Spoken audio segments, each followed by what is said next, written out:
right, all right. Happy Friday, everyone.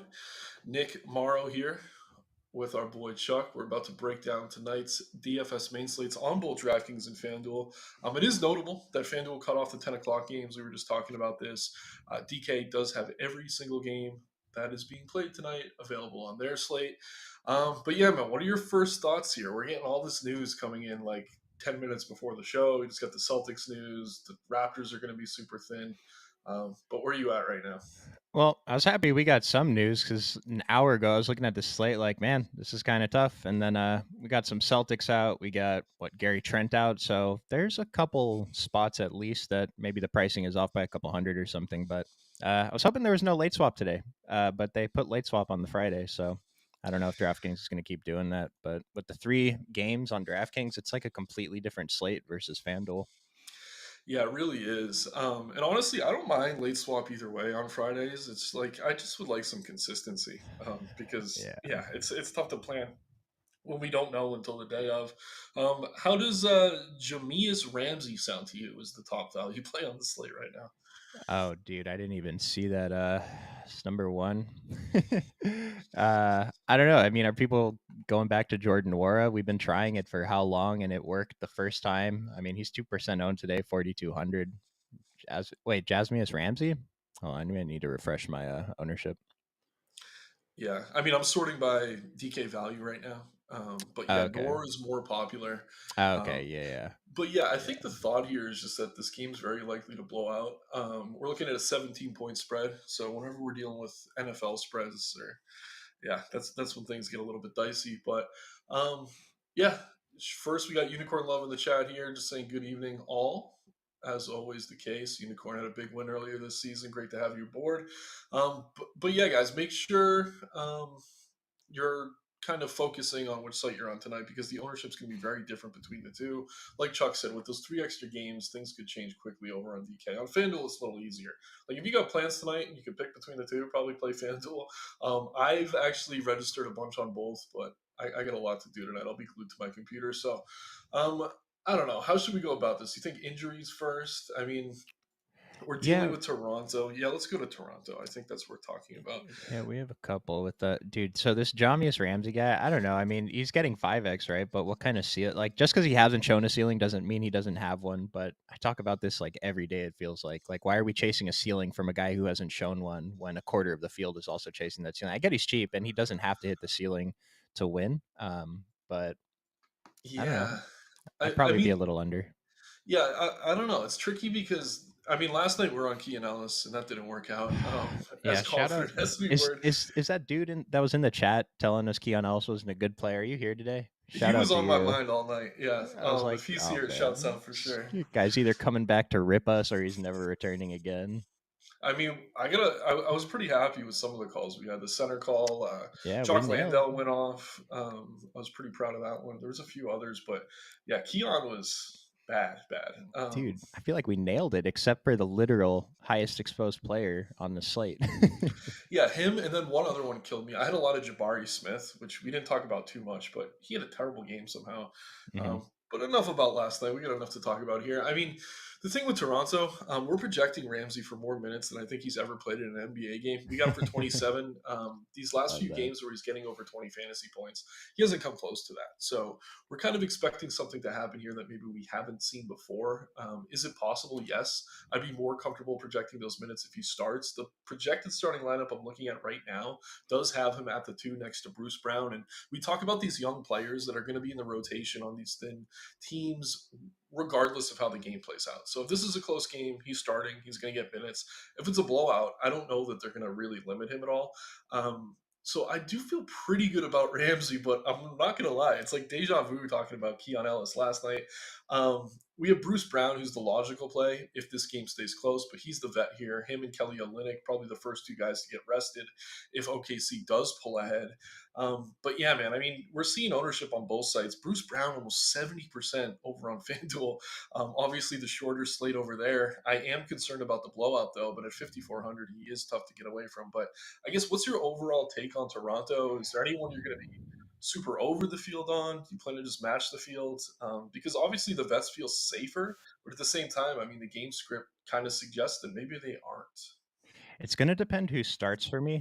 So Jonte Porter too, 2 days ago killed us because he played 2.5 minutes and then He left the got game. sick. Missed. Yeah. Yeah, and like Kelly O's, they're splitting ownership kind of after they're probably gonna be splitting minutes on the court. I think it depends whoever starts because I'm looking at the rotation from the previous Toronto game, and Quickly was out already there. But Mhm. they did have Gary Trent who played 32 minutes, and I just want to mention Bruce Brown. I don't know what happened. I know it was a bit of a blowout, but he lost his last rotation, but the rest of the starters played their last rotation. Bruce Brown did not. So he only played 26 minutes in that game. I don't think so. It's like if it's a blowout, I mean, 16 and a half points, Bruce Brown might not get that fourth quarter at all. And then between like Noir and Ramsey, if one of them starts, I'm probably going to be more interested in that guy. You mentioned Ramsey's projected to start right now. Uh, Mhm. with Nora, I don't know. It's like off the bench, if he's going to be protected for the same amount of minutes, 24 minutes, I mean, if he's starting, he gets a couple more, but I don't know. I'm going to feel more comfortable with whoever's starting. And then if I need Noira's salary, I'll play him, but he's not like the chalk value guy that I'm putting first in my dummy build, if that makes sense.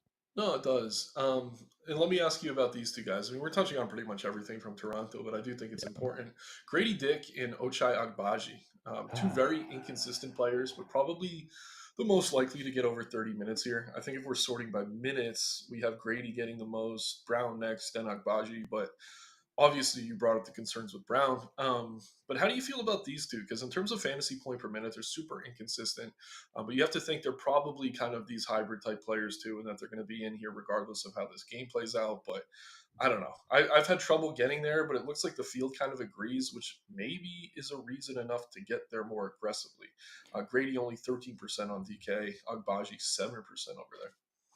On DraftKings, I'm not making as many lineups as usual tonight, but I'm not getting to either of these guys. It's just that like Grady Dick's value score on DraftKings is okay, and then on FanDuel at 4,600, 35% ownership still seems a bit extreme, but I would be playing him if I was over on FanDuel today.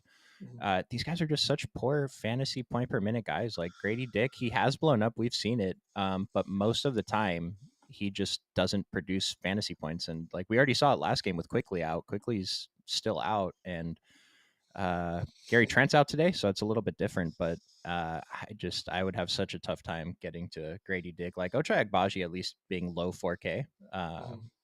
It's really helpful with salary. I mean, Grady Dick, I feel like we can find better spots. Yeah, I mean, I've been under on him all season. I mean, he's had a good game or two, but it hasn't really killed me. But yeah, I think Toronto's important. We'll keep an eye on that starting lineup as soon as we get it. We'll talk through it. Another major injury situation tonight is this Boston Celtics team. So no Drew Holiday still, no Jason Tatum. They are getting Hauser back, but no Al Horford either. So Peyton Pritchard has been outstanding. Again, another player that kind of fits that mold of if it's close, he's in. If it's not, he's in. I really do like Pritchard here. I think he's under owned.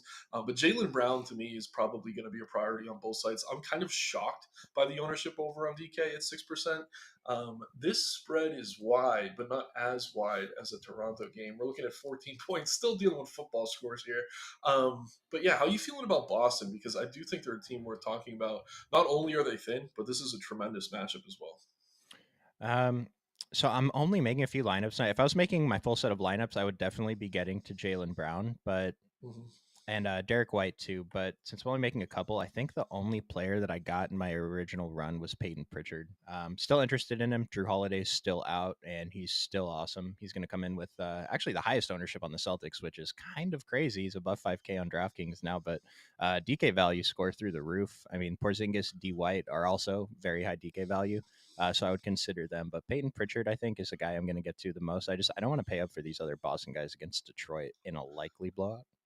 Yeah, I mean, on FanDuel it's tougher because we have less pay up options. I think getting to Brown makes a lot of sense, especially at 8,600. You can play the Yeah, guard yeah. or forward. And I did just want to bring up the fact that Porzingis, he had his first couple games back from injury, played only 21 minutes against Detroit, 27 against Milwaukee. We have him for 30 here. I don't know that he's going to get his 30 or 31 minutes, so maybe just proceed with caution if you are looking at Kristaps, especially on FanDuel where he is over 20%. But man, I totally agree. I think Pritchard's the best play here. Kind of surprised he's not even more popular. But Boston definitely a team we can keep an eye on. Few quick comments here. We did get David shouting out your Rams cap. I'm trying to pull it up. Whose house? Yeah, there we go. Um, But yeah, shouts out David here. Timeout Sports Podcast saying Ochai better get 12 to 15 shots. I mean, you would think he would. Yeah, I mean, hopefully they go in, but there's not many guys on this team that can do anything on offense. Well, And so that, on just on Agbaji real quick, I looked it up, and in the past month, he's taken over 12 shots one time, and even with quickly off the court, he's not taking more than 10 shots, and so it's possible, yeah. But I think it's unlikely he gets 15 shots if that's something you're no, considering. yeah, yeah. I mean, that's definitely good call on that because again, him and Grady, I mean, they're just low fantasy point per minute producers, regardless of who's on the floor, which is kind of obnoxious. Jose, are another great regular here. How many studs can we get to, and which ones do you recommend? Um, I don't know, man. I mean, in terms of studs, like SGA is going to look great in terms of OF index, but we're obviously worried about the blowout. He's a guy who almost doesn't play fourth quarters in games that blow out. Good spot for Wemby. On DK, I do like AD a lot, especially where he's only 100 more than LeBron. But on FanDuel, there's just not many payups at all tonight. So I think you could get to two, but that's under the caveat that we don't have these kind of 12K guys like Giannis, Luka, Jokic, even on the slate. So you might be able to fit two of these quote unquote studs, but it's more a product of the slate than anything else. If they were 12K instead of 10K, might be tougher, but I'm definitely going to be prioritizing AD here on DK. I like Zion, and I don't know. I do like Wemby. He's just expensive. But where are you at on payups tonight? Is there anyone you're really prioritizing? On DraftKings, it looks like just Anthony Davis and Wemby, and then I don't know if like Jalen Williams and Gigi Jackson are quite pay ups, but I have a ton of them too if in my run. Love GG. We'll talk about him in a little bit. Wouldn't consider him a pay up. I'm also on double duty today. I already started my cheat sheet. He is the photo of the cheat sheet today. So shouts out Hey. GG Jackson. Um, but yeah, Courtney with the ever important question: which values are going to kill his lineups today? I mean, to be determined. I'll tell you Um, what, dude. Ask me 5 minutes before the slate locks, and I'll tell you who my two highest exposed players are, and just don't play them, and you'll probably be okay today. There we go. Yeah, but let's move right along. I mean, I do want to get to the position by position, but there's a few other teams I think we do need to touch on. Let's use that GG talk to segue into Memphis here because they are pretty thin. This is actually a really good game environment for both these teams. We talk about these young teams that are not very good, but in certain matchups, we get a lot of great fantasy upside from them. We're seeing that here with Memphis against San Antonio. I think there's appeal on both sides of the ball here. My favorite play from Memphis is GG Jackson, probably a little bit under owned, sub 7K on both sites. He's been tremendous, putting up ridiculous numbers, projected to lead the team in minutes here as well. Checks all the boxes for me. Probably going to be my highest exposed player on both sites. And then before I hand it over to you, I do just want to bring up Scottie Pippen Jr. I think he's still listed as questionable, but as long as he is the starting point guard, they are very thin in the backcourt right now. No Derrick Rose. Goodwin, I think, is with the team, but they're kind of over that experiment. It seems like they don't need to give this vet any minutes. Oh. So as long as Pippen starts, it's him. But yeah, keep an eye on that lineup. If Goodwin were to start over him and Pippen's out, that's a very easy pivot to make. You'd have some extra salary to play with. But Gigi's the guy here, right? Oh yeah, yeah, 100%. And then on that Scottie Pippen note, I actually noticed he was kind of popping earlier. But for me, if I was making more, I'd pivot to him more. But Peyton Pritchard is the same price, and so Yeah, I don't know who's going to come in with more ownership. Watch that, and just whoever's lower owned is probably the pivot. But they're both pretty good plays. yeah, I mean Pritchard has more upside, honestly. I do prefer Yeah. him of the two, but if Pritchard were to suddenly be like twice the ownership, it's a very good pivot to get to Pippen, who was more popular earlier in the day. You Hmm. can mix in guys like Aldama, who had a really good game last time out. Conchar's fine. I'm a big fan of Arabia off the bench, kind of inconsistent. And then Jaron Jackson, I mean, obviously upside. Obviously he has upside, excuse me, but I don't know if you want to be paying over 8K for him, given some of the other payups we're talking about. On the Spurs side of things, no major injuries, I don't think. Just a pretty good spot for them, mostly underpriced. I don't know. We can talk about them when we get to the position by position. A team we do need to talk about in terms of injury, though, is the New Orleans Pelicans. Brandon Ingram sounds like he's going to be out for a little bit. Probably going to see Trey Murphy and Herb Jones both in the starting lineup tonight. Joe Val's minutes have been all over the place. Not someone I'm really interested in, but you got to like all the other starters here, right? I mean, Zion, CJ, I know it's Miami, but they're going to see a nice boost in usage. Trey Murphy and Herb Jones have both been solid, both kind of affordable. I do like Murphy more than Jones, but I do think it's notable that no one is playing Herb Jones, and he probably has similar upside for a little bit cheaper. So in tournaments, I want to get over the field on Herb Jones, maybe a little bit under on Trey Murphy. But I think all four of those starters, excluding Joe Val, make a lot of sense here for the Pels with Ingram out. Oh, I agree. And so if we were not considering ownerships at all, I think Trey Murphy is one of the best tournament plays on Yeah, the slate.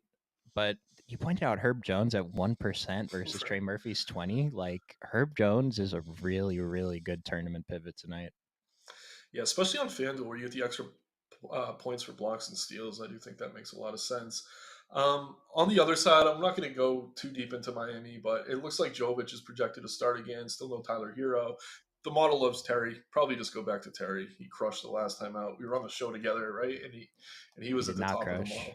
He did not He crush. did not crush. I know he had a great fourth quarter, but I guess that was it. He had like 17 before the fourth quarter, Yeah, finished with 33. oh, okay. So yeah, I didn't play him enough, but I did see like Bam in the locker room making noises to celebrate how good Terry was. So I Oh, didn't know that it only he came hit in the some fourth. clutch threes. Okay, Yeah, he okay. he showed up at the very end of the fourth quarter. I will point out he's $600 more expensive on DraftKings today. His OF index is only a little bit lower, and his value is still pretty good. 1%. Like I would take shots on Rozier today again. Nice man. Yeah, I like it. Other injury spots to talk about. There's not many. I guess Cleveland, but we kind of know what's been going on there. Obviously, still no Mitchell or Mobley. All the other starters are going to see a bit of a boost, but let's use this as an opportunity to get into the position by position here. So we're talking about guards again on FanDuel. You don't have those 3 10 o'clock games, so it is a little bit different. I should probably give this a quick refresh, but yeah, come on, there we go. Okay, so sorting by ownership. I'm not going to limit it to FanDuel. So if you see a guy that's zero on FanDuel, it's probably one of the late games. But yeah, we're seeing now Pritchard climbing in ownership, I think, as he should. Bruce Brown's still way up there. Ramsey, probably safer in a blowout than Brown, but obviously not as involved, generally speaking. Conchar, a little bit more popular than I expected. We talked about Murphy. SGA is getting love. But where are you at on guard tonight? I'm with you on Pritchard. I think he's tremendous. Bruce, a little scary. Maybe they gets me to more Ramsey, but ownership kind of flat on DK compared to FanDuel. So I've been thinking about this since we were talking about that Ramsey and like Nora question. It's just who's going to take shots for Toronto? Like at least last time they had Gary Trent, we know he has no problem chucking, but like Bruce Brown is doesn't seem like he hasn't been the type to take 20 shots in a game even when everyone else is out, right? Mm-hmm. But I do like I mentioned his minutes were cut last game, but I mean if it's as long as it's not like a super blowout, he might even have to play in the blowout in the fourth quarter. So I think Bruce Brown, like I don't want to say safe, but he seems like the easy play to make a guard in the mid range. And then the other guy I'm getting a bunch of, yeah, just Peyton Pritchard. Yeah, man, I'm with you on that one. And I guess Grady Dick would be the pivot, obviously riskier than those other guards for Toronto. But if they need a guy to shoot, he's capable of it. I mean, nothing else really standing out to me. We talked about Pippen. His ownership has come down considerably. So he is a pretty good pivot off of Pritchard. I do prefer Pritchard of the two. Wouldn't mind playing them in a lineup together. Karis LeVert's a guy I do want to talk about a little bit. So usually with Mitchell out or in years past, that means you go to Garland with Mobley out as well. But what we've seen over the past few weeks is it's actually Karis LeVert who's kind of emerged as the alpha in this offense. The model doesn't love him here, honestly. Not a great matchup against Minnesota, but he's someone I'm going to make a point to get to. We have seen him spike plenty of upside with some of these other guys out. And again, I mean, your initial instincts to go to Garland, but it's actually been Levert that's been benefiting more. So he's someone I'm going to make a priority getting to. I do like the Celtics guys, White and Brown. They make plenty of sense. Any guards in terms of like pay ups or even higher mid range that you're getting to? Because I think the chalk value does make a lot of sense, but everything else is low owned as a result. I like what you just said about Levert versus Garland because like Garland's probably still the better basketball player, right? But and their price is only $300 difference today. Levert's 300 cheaper, and it's like I'd rather play Levert, and it's not close at all. Mhm. I think the model's been low on him. He played 37 and 38 minutes in his last two games, and he's not taking that many shots. Like he's getting stocks and he's getting assists. That's how he's getting there. I think he's still a fantastic play against Minnesota tonight. Yeah, I totally agree. And then other pay ups, like I'm getting a little bit of Steph as like a GPP flyer, but I guess yeah, like the last few days I feel like I've been paying up at guard. Today, I'm not. Yeah, man. I mean, that's kind of what we're going to see for the rest of the season. It's like where there's obvious value, you kind of have to eat that chalk and get different at the other positions. Just flipping over to FanDuel quickly. I mean, obviously a shorter slate. We're going to see higher ownership on some of these guys. Brown over 60% does scare me a little bit. He's small forward only, though. I know we're sorting by guard right now. So, yeah, if you're playing cash games, small field stuff, get Bruce Brown. But if you want to get a little bit different, there are pivots. Love Pritchard here. Love Pippen as long as he's starting. Grady kind of risky, but a logical pivot off of Brown. Derek White, we've already talked about. I mean, all these guys look good. One other, I guess, group I'll bring up are these Spurs guards. I mean, Vassell looks solid. Obviously, he has a very high ceiling. Trey Jones has been playing better lately. And then So Chan, I don't know what position he is on either site. Seems to change every day. But if you could play him at guard, I don't mind him either. Is there anyone else before we move on to forwards? Ramsey, much lower owned on FanDuel than he is on DK, interestingly enough. Maybe I missed you mention it, but did you talk about Anthony Edwards? I didn't. No. Okay, I think he's a tournament play as long as he's under 10K. I know he's against Cleveland, but we saw what he did to was it Boston or like he tore up a good Mhm. team last time. And at this low ownership where I just meant like it's hard to pay up for guard today. There's not that many guards to pay up for. It's a way to get a little bit different with your roster construction, save a few $100s off SGA, who I also think is a really good play, despite the blowout. So Yeah, I totally agree. And I mean, with Edwards, there's still no cat there, which is boosting his usage. There's a chance there's no Gobert or Nas Reed again tonight, too. So he could be just the guy there, in which case you're going to want to get some exposure. But yeah, I mean, the other good thing about Edwards is he has forward eligibility. So we'll use that as a segue to get over to forwards here. I'm going to take a quick look to see if we have any comments. So, we got a good question here from David. I'm just pulling it up. When playing single entry, smaller GPP, how much weight do you put into over unders when looking to put it together a player pool? I mean, ownership comes first. So if I'm choosing between two guys that are similarly owned, I'll start to look at the totals. But usually that's all kind of baked in together. Like the Vegas lines, I mean, the totals are present there. And if the sites are doing a good job with their pricing algorithms, they're also kind of factoring in matchup. So it's more of a tiebreaker for me than anything else. Um, but would you answer that differently? It, no, it's something I consider for sure. But if you're using like our model or even other sites projections, the total is already baked in. So if you're like trying to boost a guy, like this is a high total, I'm going to boost this projection. You're probably double counting mhm, that high exactly. total. And so, like, if you're hand building, not looking at anything though, then yeah, it's a good place to look at for sure. Because I mean, I mentioned this before. When I think about matchup, I mostly think about the pace of the game and Mhm. number of possessions. So, I mean, factor it in, but it's not like the most important thing. Right. And I mean, the ownership usually follows that. Again, you don't want to be double counting things. That's the most important. So for me, like I Mhm. said, it's kind of a tiebreaker, but you're already kind of factoring that into the decision to begin with. Late in here, Levert or Williams on FanDuel playing Chet and Dort already. I mean, if you're playing Chet and Dort already, I'd go to Levert. And honestly, I think the Cleveland game is going to be more competitive, certainly than the OKC game. So while Williams probably is the higher ceiling, I do feel more comfortable with Levert. Do you feel differently at all? No, I think they're both great plays. I'm gonna have a bunch of lineups with both, but I really like Chet again today. The model's really high on Yeah. him too. Yeah. So any combination of those guys, I think, is pretty awesome tonight. Yeah, chess price on DK is pretty egregious. Even if that game blows out, I do think he hits value fairly easily. David again here, just mentioning Laravia. I mean, I like him, but he is on the injury report. If he's out, obviously don't go there.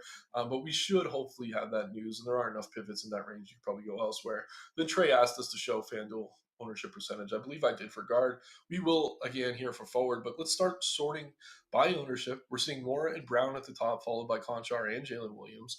Guys, we've been talking about plenty here. AD, I think we're in agreement. Maybe both of our favorite pay up on tonight's slate. And then Gigi Jackson, a guy I know we both love. But other than the players we've been talking about a bunch, is there anyone standing out to you? No, I like the players showing up at the top right now. I love all of them, and like John Contra, I don't love, but he's a guy who's just I like everyone else. This is the guy who makes the most sense in the last spot.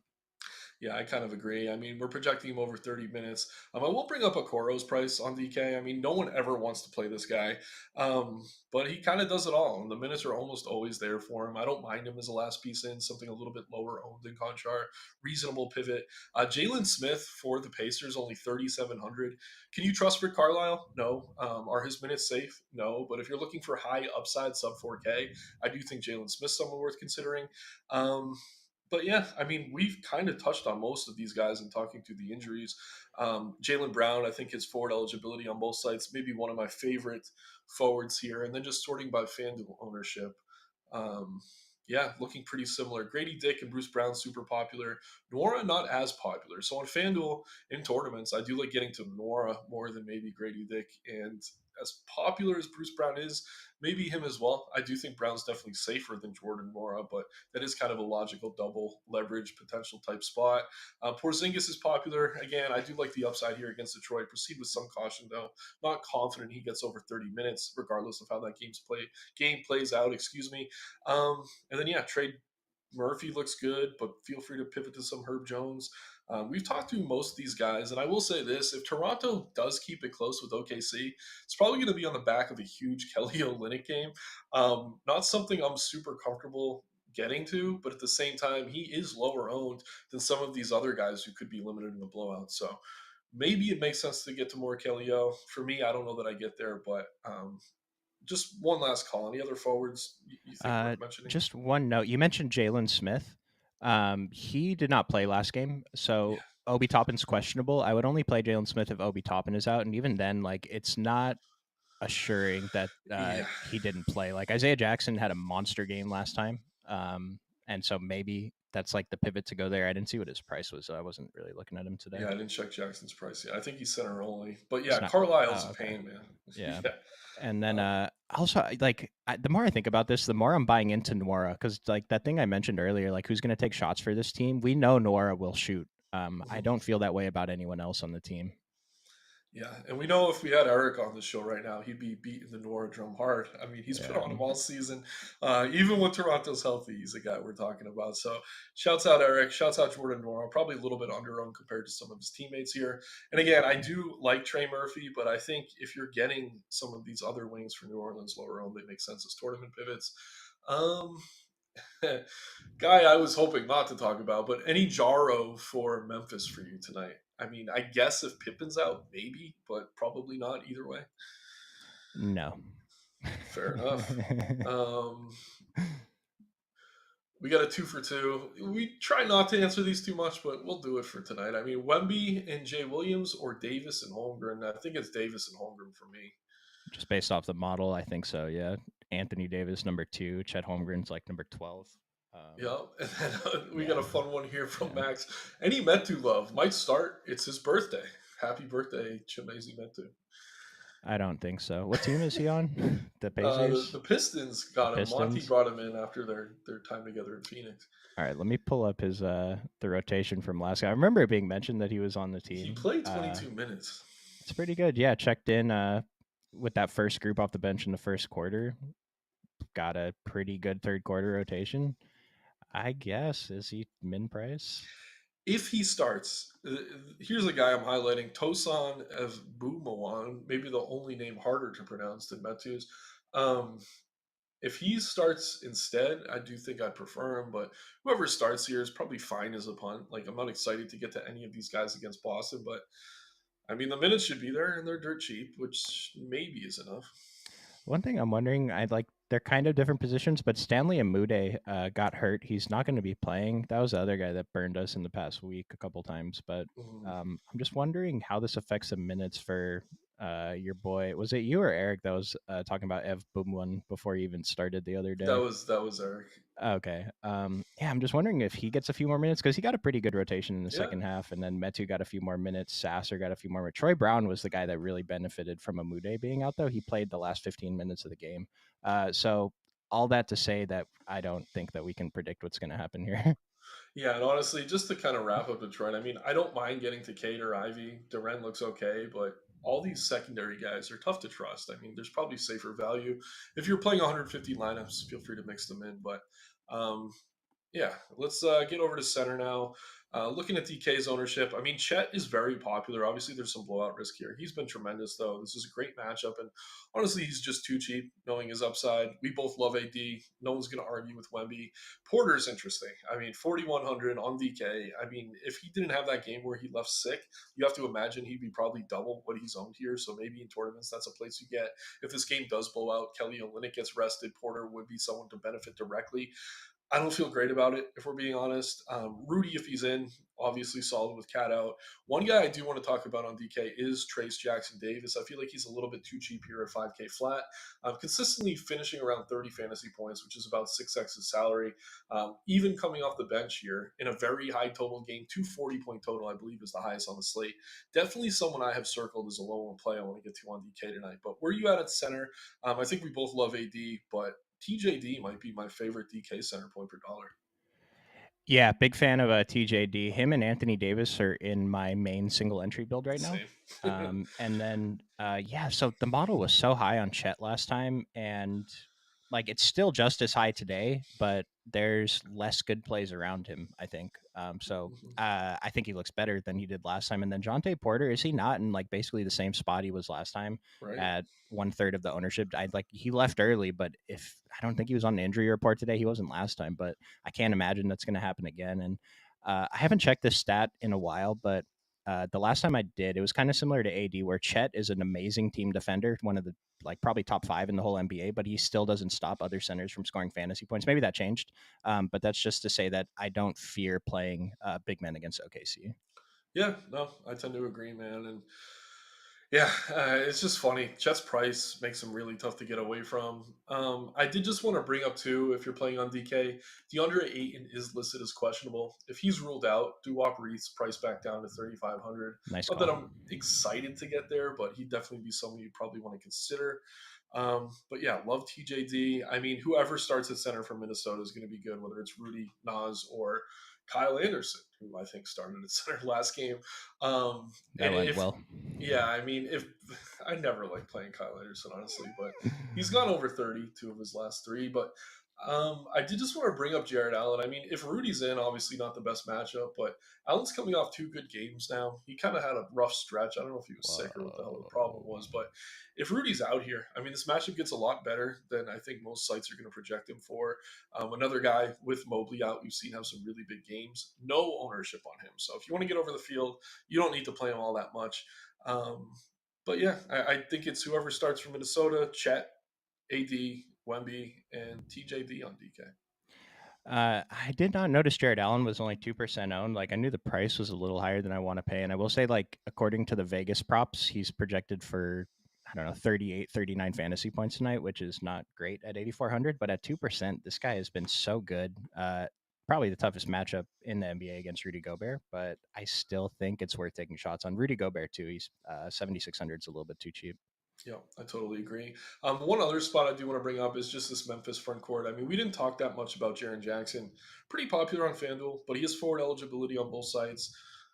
Enough upside to justify playing him against the Spurs. And then Aldama coming off one of the best games of his career, took 18 shots, hit 9 of them, made 6 threes. I don't know that that's something we could really rely on, but he does have upside for his price on DK at 6,400. I guess you could maybe mix in some Santi as well, but Was it you a couple days ago that asked me if I was playing Santi, and I just said no with no yeah, elaboration? And he yeah. comes out and puts up 30. Like, all right, I'm an idiot. I swear they can hear us sometimes, man. They do things just to spite us. Um, I left Max's Metu comment up the entire time we were talking about centers, but that's just a birthday gift for Chimeze there in Detroit. But let me just check, make sure we didn't get any new lineups. Otherwise, we could go ahead and get into this dummy build. Again, thanks everyone for tuning in. Like the video, subscribe to the channel. I am on double duty today. I'm going to take a 2 minute break, get a glass of water, and then I will be in Discord talking through any last minute news, answering any questions. We did get some Minnesota news here. Edwards is in, which is good to see. Rudy, a game time decision. Somewhat surprisingly, Reed has cleared concussion protocol. Nas Reed is back tonight. So if Nas Reed is in and Rudy is out, obviously someone you're going to want to consider. I think that's it for news. So yeah, I guess we start with Toronto here, right? So who do we trust from the Raptors in this dummy build? I don't trust anyone, but I think the two guys I'm gonna get to are Nora and Bruce Brown. Okay. I Yeah, I tend to think. feel the same. Yeah. Yeah. I mean, I do kind of like what's his name? Freeman Ramsey. Liberty. Just No, kidding. no. He had one good game. But You- I don't mind Ramsey. Like point per dollar, let's say Bruce gets you what, 35? It's like 6.5 ish X. How many would you need out of Ramsey to match that? Like 24? I don't know. a I feel 10x. similarly, but we could just go with two for now. If we need that value, we could always go back. I know we both love AD. Let's get him in there. Nice. Um, Do you want to I, go double center with Chet too? yeah, let's go Chet. Let me go Chet first, just because AD's in that late game. If we were to need to pivot, hypothetically, we could. Chet, GG, Jalen Jackson, or Jalen Williams, Just putting him in at Trey forward. Murphy. I don't want to go too heavy on OKC.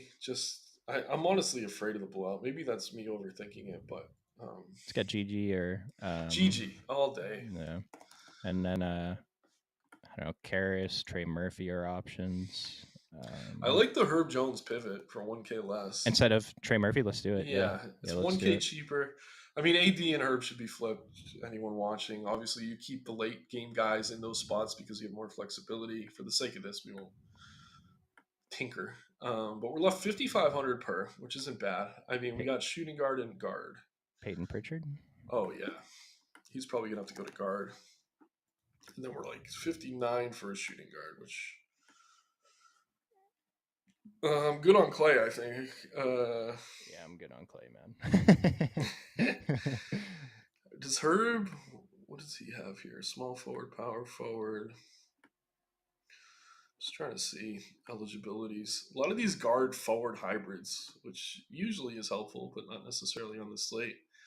Um, I mean, I agree Brown's the safer play, but for like the sake of this build, I think it maybe makes sense to go down and TJ McConnell. use Just kidding. I've been and playing him use every day Ramsey though. there He's doing because then we great. get 8,200 for a guard if we make that pivot, which gives us like Cade, Uh, which I don't love, but I don't know. yeah, I mean, Well, Karras at 74, upgrade another position.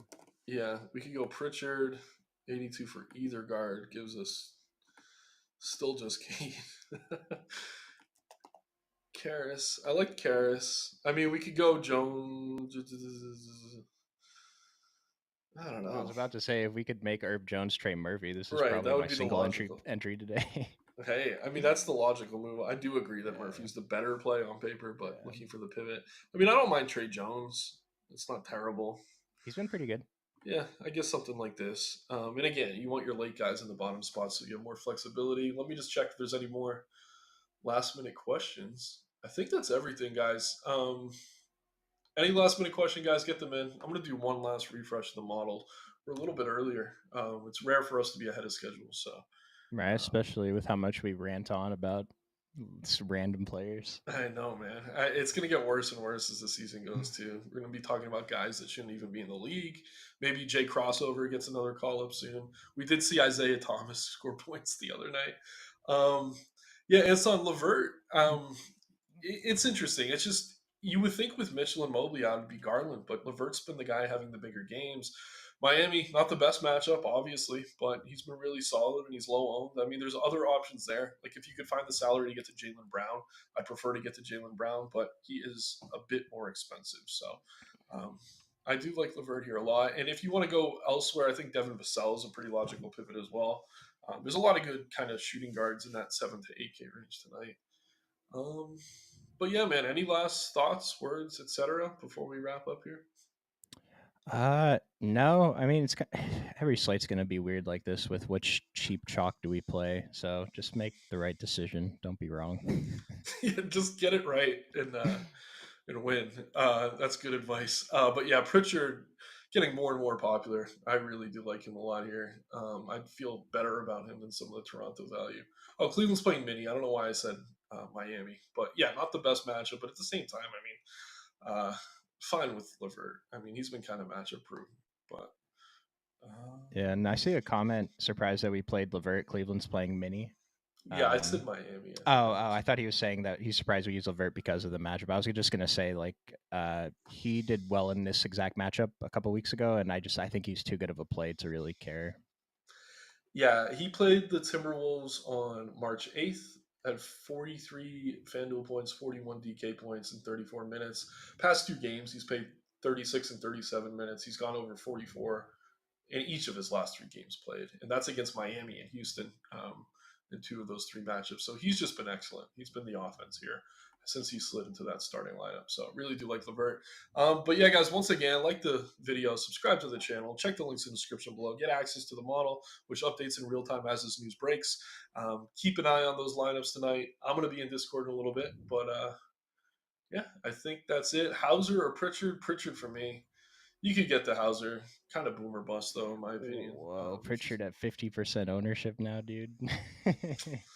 I was about to. My answer was going to be it's not close, but it's actually close now that Pritchard's playing so much more ownership on DraftKings. Yeah, I mean, they're both going to start. If I'm Yeah, picking between the two, it's still Pritchard. But if yeah. you need to get different, your lineup's very chalky. Hauser's okay as a pivot, but Like I will say, even considering the ownership, like the difference in the OF index and DK value, like that justifies the difference in ownership. So I think it's yeah, okay. yeah, it's a 2.5 points more in OF index, and yeah, I mean, you could play them together. Yeah. On FanDuel, especially, you got Hauser 4,400. Definitely too cheap there. So, kind of consider both of them core plays if they're in the starting lineup. Um, Great matchup against Detroit. But, all right, I think we've tried to wrap up a few times. I think we're good to go now. I'm all set. No last words from me. You got anything else, man? Nope. Awesome. Take care, everyone. Good luck. See you guys. Good luck.